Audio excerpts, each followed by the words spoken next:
નમસ્કાર અમારે સદાયને માટે વંદનીય અમારા આદરણીય પેન્શનરો નિવૃત્ત કર્મચારી મિત્રો ભાઈઓ તથા બહેનો સ્વાગત છે આપનું આપણી આ યુટ્યુબ ચેનલ ભાવેશ મકવાણા ન્યૂઝમાં।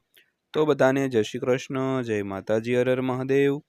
તો મિત્રો, નિવૃત્ત પામેલ પેન્શનરોને બાકી ડીએ એરિયર્સ સાથે મળશે આ મેડિકલ સુવિધા। તો મિત્રો, તારીખ 18/6/2025 એટલે કે આજ સાંજના પેન્શન સમાચારની આજે આપણે વાત કરવાના છીએ। તો મિત્રો, નિવૃત્ત પામેલ જે પેન્શનરો છે તેમને બાકી ડીએ એરિયર્સની સાથે મળશે આ મેડિકલ સુવિધા। તો મિત્રો, કઈ મેડિકલ સુવિધા મળશે તે તમામ આપણે વિડીયોમાં વિગતવાર વાત કરવાના છીએ, એટલે વિડીયો તમે અંત સુધી જોઈ લેજો। અને હજી સુધી આપણી આ ચેનલ સબસ્ક્રાઈબ ન કરી હોય તો ડેઈલી આવી જ માહિતીઓ મેળવવા માટે આપણી આ યુટ્યુબ ચેનલ પણ સબસ્ક્રાઈબ કરી લેજો મિત્રો। તો શરૂ કરીએ આજનો વિડીયો।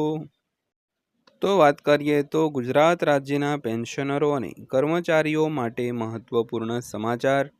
તો ખરેખર અમે તમને જણાવી દઈએ કે તાજેતરમાં કર્મચારીઓના 18 મહિનાના મોંઘવારી ભથ્થાના બાકી રકમ અંગે એક મોટું અપડેટ આવ્યું છે, જે હેઠળ એવું કહેવામાં આવી રહ્યું છે કે કેન્દ્રીય કર્મચારીઓને 2.20 લાખ રૂપિયા મળશે। તો અપડેટ સંબંધિત સંપૂર્ણ માહિતી જાણવા માટે આ સમાચાર તમે સંપૂર્ણપણે જોઈ લેજો મિત્રો। તો મિત્રો, ગુજરાત રાજ્યના પેન્શનરો માટે તેમજ કર્મચારીઓ માટે એક મહત્વપૂર્ણ સમાચાર છે તે સામે આવી રહ્યા છે। તો ખરેખર 18 મહિનાના મોંઘવારી ભથ્થા બાકી અંગે એક મોટું જે અપડેટ આવ્યું છે, જે હેઠળ એવું કહેવામાં આવી રહ્યું છે કે કેન્દ્રીય કર્મચારીઓને 2.20 લાખ રૂપિયા મળશે। અને અપડેટ સંબંધિત સંપૂર્ણ માહિતી જાણવા માટે આ વિડીયો તમે ખાસ અંત સુધી જોઈ લેજો અને વિડીયોને એક નાની એવી લાઈક પણ આપી દેજો મિત્રો।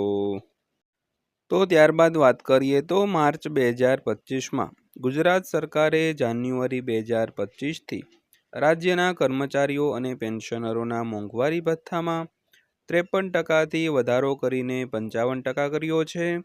તો હવે આગામી ડીએ જુલાઈ 2025થી વધારવામાં આવશે, જેની જાહેરાત દિવાળીની આસપાસ થવાની અપેક્ષા છે।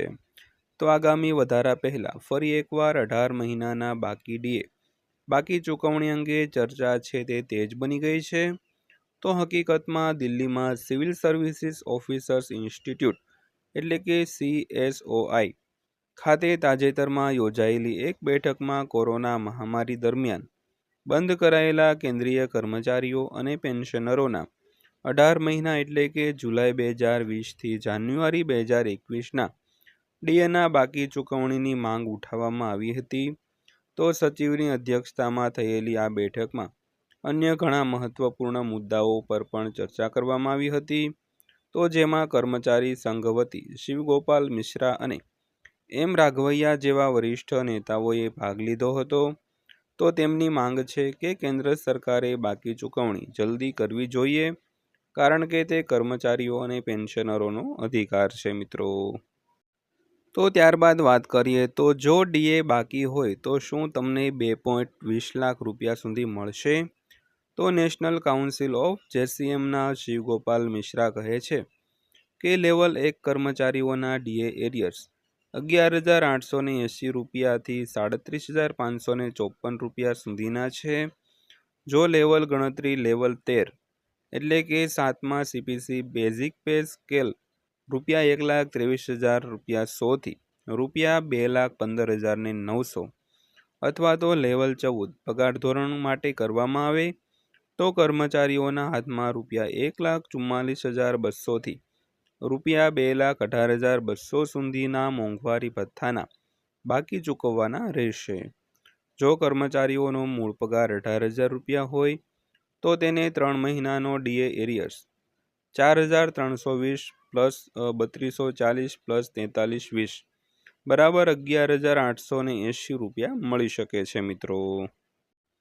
તો ત્યારબાદ વાત કરીએ તો જો કર્મચારીઓનો મૂળ પગાર રૂપિયા 56,000 હોય તો તેને 3 મહિનાનું ડીએ એરિયર્સ 13,656 પ્લસ 10,242 પ્લસ 13,656 બરાબર 37,554 રૂપિયા ચૂકવવાના રહેશે। તેવી જ રીતે લેવલ 13માં જે લેવલ 13માં છે તે 1,23,100થી 2,15,900 રૂપિયા સુધી ચૂકવવાના રહેશે. તેવી જ રીતે લેવલ 14 માટે ડીએ એરિયર્સ રૂપિયા 1,44,200થી રૂપિયા 2,18,200 સુધી ચૂકવવાના રહેશે મિત્રો. તો ત્યારબાદ વાત કરીએ તો બેઠકમાં આ મુદ્દાઓ પર પણ ચર્ચા કરવામાં આવી હતી. તો આ બેઠકમાં 18 મહિનાના બાકી રહેલા ડીએડીઆર અને 8મા પગાર પંચની રચના અંગે પણ ચર્ચા કરવામાં આવી હતી.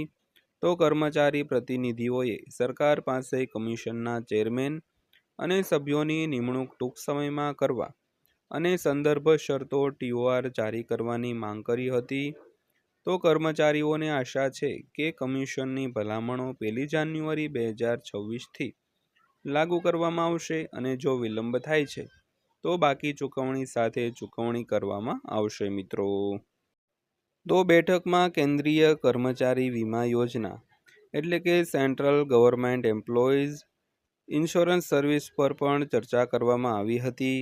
તો ખર્ચ વિભાગે માહિતી આપી હતી કે આ યોજના માટે એક નવો પ્રસ્તાવ તૈયાર કરવામાં આવ્યો છે અને તે ટૂંક સમયમાં કર્મચારીઓના પક્ષ સાથે શેર કરવામાં આવશે મિત્રો. તો મિત્રો આ હતી આજની માહિતી પસંદ આવી હોય, વિડીયો સારો લાગ્યો હોય તો વિડીયોને લાઇક કરજો અને આવી જ માહિતી મેળવવા માટે આપણી આ યુટ્યુબ ચેનલ પણ સબસ્ક્રાઈબ કરી લેજો.